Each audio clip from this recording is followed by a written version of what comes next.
một màn ăn mừng cùng ông vào nha bài. Chẳng cần đến cho bóng kỳ diệu thì bóng thủ mới đã quay vào ổn nhân đôi. 2-0 dành cho thủ mới ngay trong lần thi đấu đầu tiên. Một kết quả mà trước khi trận đấu diễn ra không nhiều người sẽ nghĩ tới. Anh thấy gì chưa? Tiếp tục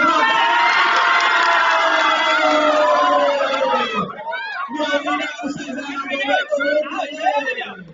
Hai bàn thắng đến rất nhanh dành cho cô bơi.